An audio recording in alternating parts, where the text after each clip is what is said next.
저는 엔젤스윙의 대표이사를 맡고 있는 박원영이라고 합니다. 건설 현장에서 얻어지는 그 드론 사진을 가지고 건설 현장의 가상세계, 재건을 하는 일들을 하고 있고요. 이제 그 일을 하는 것이 원래 전문가의 역할이었는데 그 전문가들은 현장에 없기 때문에 그것들을 자동화할 수 있게끔 소프트웨어를 만들어서 그런 서비스를 현재 제공을 하고 있습니다. 그리고 이 서비스를 통해서 건설 현장의 효과적인 측량 그리고 현장의 안전관리까지 할 수 있게끔 그렇게 제품을 만들어 오고 있습니다. 제가 항공우주공학을 전공을 했는데요. 그 계기가 이제 로봇에 고등학교 때부터 관심이 많아서 기계공학과 항공우주공학 가운데 고민을 하다가 저는 날아다니는 거가 훨씬 더 좋고 그런 스페이스라고 하는 우주에 대한 동경이 있었기 때문에 자연스럽게 그 학과를 택해서 전공을 했었고요. 그 전공을 하다 보니까 자연스럽게 그 전공에서 중요시 되었던 무인항공기라고 하는 그런 파트가 있었어요. 그래서 그 파트 자체가 산업에서 그 당시에 일어나고 있었던 큰 변화의 축에 속했었고 그 무인항공기에 관심을 가지게 돼서 어떻게 보면 지금 하고 있는 업과도 연결이 되었다고 말씀을 드리겠습니다.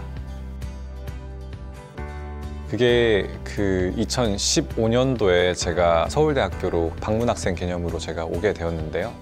그 당시에 네팔에서 대지진이 2차례나 났었는데 그 지진 피해 현황 파악조차 안 된다라는 그런 뉴스 기사들을 많이 접하게 됐어요. 그때 공대생으로서 제가 어떻게 도움을 줄 수 있을까를 고민을 하다가 드론을 만들어서 그 재난 현장에 대한 피해 현황들을 파악하는 데 사용을 하자라는 그런 개념을 가지고 이제 프로젝트를 진행했던 게 엔젤스윙 프로젝트였습니다. 그래서 자동 비행할 수 있고 현황을 파악할 수 있는 그런 드론을 만들어서 네팔에 기부하자라는 프로젝트가 시작이 되었고요. 그걸 해서 네팔에 가게 돼서 4박 5일 동안 카트만두 대학교라는 곳에서 그 기술 워크숍을 카트만두 대학교의 로보틱스 동아리와 함께 진행을 하게 됐어요. 그리고 그 진행했던 계기가 어떻게 보면은 제 창업 계기와도 이제 연결이 되는데요. 제가 그 도움을 주려고 갔던 것을 정말 감사하고 고마워하는 친구들이 있다라는 것 자체가 제 인생에서도 좀 큰 의미로 다가왔고 그래서 이런 일들을 좀 계속 하고 싶다 해서 이제 창업을 하게 되었는데 드론을 사람들이 왜 사는가?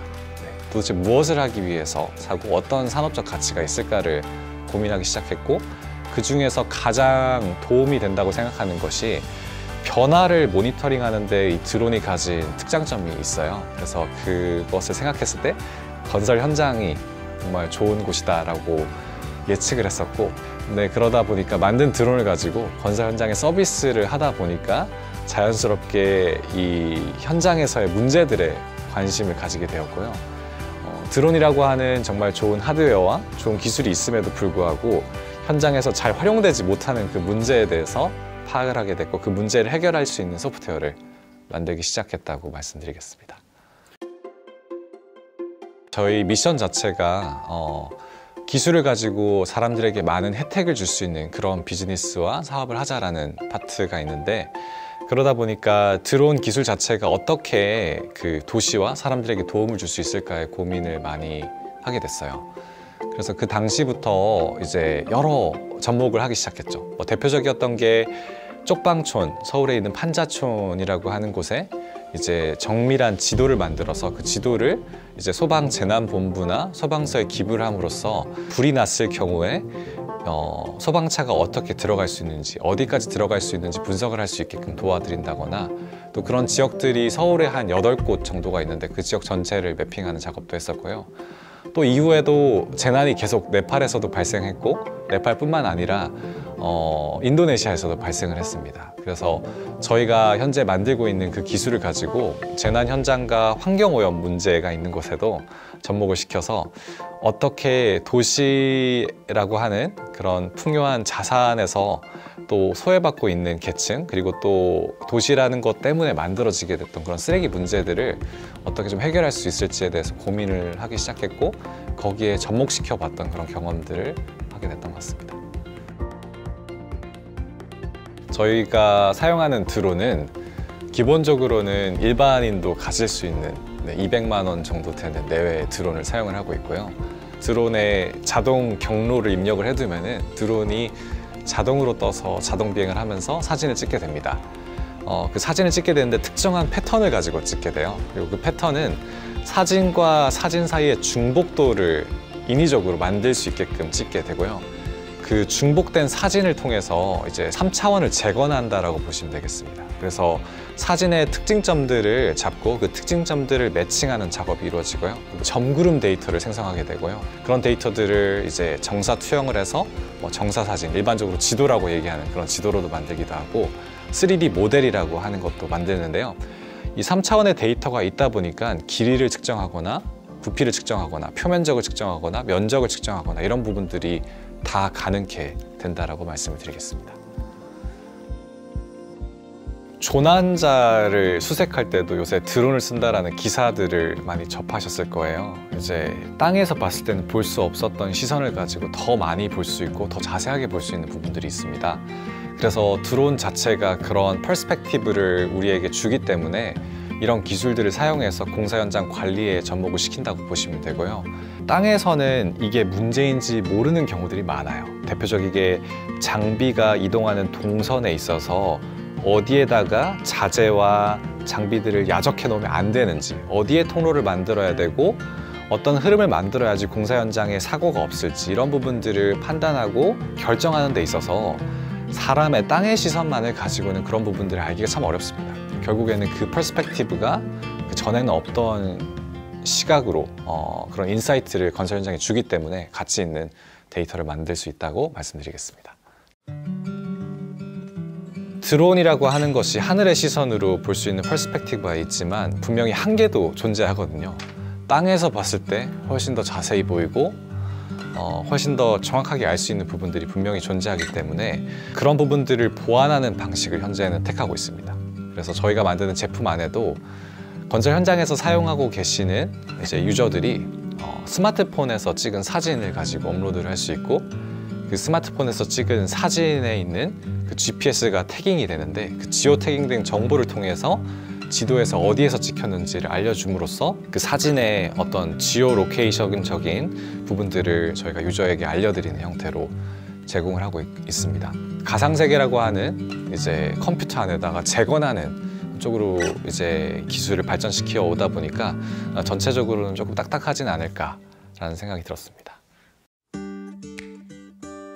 드론을 이제 가지고 정확한 모델을 만들기 위해서는 현장에 정확하게 알고 있는 점들을 좀 사용을 해야 됩니다. 그게 이름이 이제 지상 기준점, 영어로는 Ground Control Point라고 하는 이 점들인데요. 이 점들은 말 그대로 측량점들입니다. 아주 정확한 측량 장비, 광파기 또는 GPS라고 하는 장비들을 통해서 그 점에 대한 위경도 그리고 Z축의 고도라든지 또는 X, Y, Z의 그런 3차원적인 점에 대한 정보를 저희가 기록을 하게 되고요. 그 기록된 정보들을 통해서 보정하는 작업을 갖습니다. 이 보정 작업 같은 경우에도 이제 컴퓨터가 자동적으로 할 수 있는 일들로 저희가 만들었어요. 유저가 건설 현장에 계신 건설 현장의 직원이 저희 소프트웨어에다가 업로드를 하시면은 이제 엔젤스윙의 클라우드에서 이제 자동 분석 처리가 일어나게 됩니다. 이제 결국 유저들은 몇 시간 후에 받아볼 수가 있게 되는 거죠. 근데 초기에는 가장 처음 도입하는 현장에는 그 드론을 날리는 거, 조종하는 것부터 플랫폼을 사용하는 것, 측량점을 내리는 것부터가 이 우리 유저들한테는 그렇게 익숙한 작업은 아니기 때문에 그것들을 교육하기 위해서 이제 그렇게 파일럿이 출장을 간다라고 말씀드리겠습니다. 기억에 남는 것 중에 하나가 이문동이라고 이제 서울에 재건축이 일어나는 곳이 있는데요.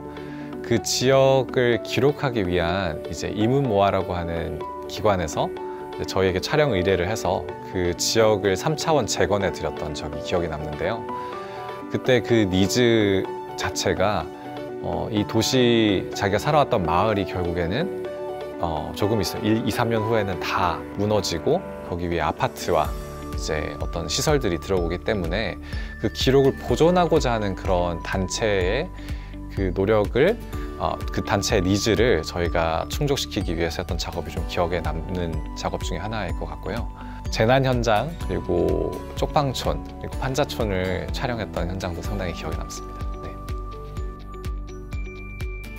넓이가 좀 큰 현장이에요. 공구가 3개로 나눠져 있고 그 공구가 각자 좀 떨어져 있습니다. 그래서 조금 특이한 현장 중에 하나인데, 택지가 워낙 넓다 보니까 어디 부분은 토목공사가 이미 끝나서 아파트가 이미 건축이 완료된 곳도 있고요. 어떤 곳은 이제 아파트가 시작하는 곳도 있고요. 그 넓은 현장의 토공 작업, 이제 흙을 옮겨서 계획했던 그 고도로 맞추는 작업, 또는 흙을 파내서 흙을 다른 데로 이동하는 그런 작업들이 상당히 많이 일어나는 현장인데요. 그 현장을 저희가 3년 전부터 이제 그 기록 모델링을 계속 하고 있습니다. 아무래도 토목공사 할 때 가장 많은 가치가 있고요. 골조공사 이후에도 슬라브의 위치부터 시작해서 파일 공사, 그리고 또 장비의 출입 동선 및 커뮤니케이션을 하기 위해서도 꾸준히 사용되는데, 아무래도 저희 회사의 제품 자체가 토목공사에 있어서 드릴 수 있는 가치 있는 기능들이 훨씬 더 많이 존재하기 때문에 여기에 훨씬 더 많은 가치가 집중돼 있다고 말씀을 드리고요. 그렇지만 저희 회사가 추구하는 방향 자체가 이 건설 현장 한 사이클 전체를 이제 총괄하는 그런 비즈니스를 하기 위해서 준비를 하고 있어서 골조공사 이후 단에도 사용할 수 있는 그런 피처들을 좀 꾸준히 개발해 오고 있고, 또 올해 또 많이 출시가 될 예정입니다. 그 기술적인 계기, 문화적 계기가 센서가 되게 소형화됐어요. 그 이유는 스마트폰이 발전을 하면서 우리가 사용하고 있는 스마트폰의 가속도계, 또 지자계 센서, 그런 축들을 알 수 있는 그런 센서들이 상당히 많이 있는데, 점점 더 소형화되고 값싸지다 보니까 이제 그런 센서들이 결국에는 드론에 다 탑재가 돼서 원래 드론이 상당히 크고 무거웠다면 이제는 더 소형화될 수 있고 더 작아지는 계기가 되지 않았나 싶고요. 이제 드론의 기원으로 가자면은 뭐 예전에 이제 독일 2차 세계대전에 전쟁이 있을 때 군용으로 드론이 많이 활용이 됐는데, 이제 군용과 함께 커머셜한 섹터, 이 상업적인 용도에서 드론이 헬리캠 용도로 개발이 되고, 그리고 그 용도가 측량하고 겨를 이제 재배하는 데 있어서 농약을 뿌리는 드론도 있고요. 이미 우리나라에서도 드론을 가지고 의약품을 배송하는 그런 실증 시범 사례들이 상당히 많이 있습니다. 네, 그런 부분들을 우리나라 정부 기관도 추진하고 있고, 기업체에서도 추진을 하고 있고, 지자체에서도 추진을 하고 있는데요. 그리고 이미 산업의 문제 중에 여러 가지 문제를 풀기 위해서 드론은 많이 활약을 하고 있습니다. 도시가 세월이 지남에 따라서 가옥들도 바뀌고 도로도 바뀌고, 그리고 거기에 히스토리가 변화해 가는 것이 자연스러운 일인데, 그거를 기록하는 일 자체가 상당히 저는 의미 있는 일이라고 생각을 하고 있어요. 지금 우리가 1900년도의 도시의 모습에 대해서는 예전에 기록되어 있는 자료들을 통해서 어디가 경복궁이었고 그 영향력이 어디까지 있었는지 이런 것들을 알 수 있는 것처럼, 현 세대 지금의 이 도시 자체도 앞으로의 200년 후, 300년 후에는 또 어떻게 바뀔지 모르는데, 그런 기록화 작업을 통해서 후대, 그리고 앞으로 남길 수 있는 게 상당히 많지 않을까. 그리고 그런 도시의 어떤 기능적 역할과 그 지역적인 역할에 따라서 어떻게 발전해 왔는지에 그 발전사를 기록하고 도시를 더 잘 설계하는 데도 결국 이러한 자료들이 큰 도움이 되지 않을까라고 생각을 하고 있어요. 네. 건설 현장에도 지금 좀 대두되고 있는 문제 중에 하나가 안전의 문제가 상당히 큰 문제로 지금 대두되고 있습니다. 실제로 연간 사망자가 500명 정도가 나오고 있고, 그 사망을 막을 수 있는 방법들이 분명히 존재함에도 불구하고 그런 사망사고, 그리고 또 다치는 사람들은 더 많이 있습니다. 그래서 이런 문제를 해결하는 데 있어서도 저희가 만드는 이 데이터를 또 어떤 기능과 결합시켰을 때 특장점을 발휘할 수 있는데, 건설 현장의 안전이라고 하는 그런 공익적인 문제를 해결하는 데도 저희는 이 기술을 활용하려고 하고 있고요. 또 앞으로는 환경오염 지역이라고 얘기하는 이제 쓰레기산, 쓰레기 매립지의 매립 관리를 위해서도 저희가 이 솔루션들을 접목시키기 위한 노력들을 할 예정이고요. 점점 더 많은 산업에서 이 기술을 도입하지 않을까, 그렇게 생각이 됩니다. 저는 데이터를 비유를 하자면은, 저는 마르지 않는 우물 또는 샘에 비유를 하고 싶어요. 우물 자체가 마을에서 여러 사람들이 거기에서 목을 축일 수 있듯이 현장을 가상화하는 데이터이기 때문에 여러 이해관계자들에 의해서, 여러 사람들에 의해서 사용될 수 있는 그런 데이터입니다. 그래서 이 데이터를 가지고 여러 사람의 니즈들을 해결해 줄 수 있기 때문에 저는 우물로 비유를 해보고 싶고요. 이 데이터를 기록하는 것이 어떤 의미가 있냐라고 했을 때는 당장에는 저희가 제공하고 있는 고객사들한테도 큰 의미가 있습니다. 건설 현장에 기록화되어 있지 않기 때문에 문제의 근원을 찾지 못하는 경우가 상당히 많았고, 2, 3년 또는 5년의 사이클로 돌아가고 있는 이 현장에서 그런 의미 있는 공사의 히스토리로서 또는 홍보 자료로서 사용이 된다라고 했을 때도 충분히 가치 있는 자료가 될 것 같고요. 그리고 이 데이터 자체는 기본적으로 이 업을 하고 계시는 이 산업에서 바로 생산성 증대로 연결시킬 수 있는 데이터입니다. 이 데이터를 통해서 비용과 시간을 절감시켜 주기 때문에 결국에는 나중에는 공사비까지 절감할 수 있는 그런 효과가 있지 않을까라고 생각이 됩니다. 네.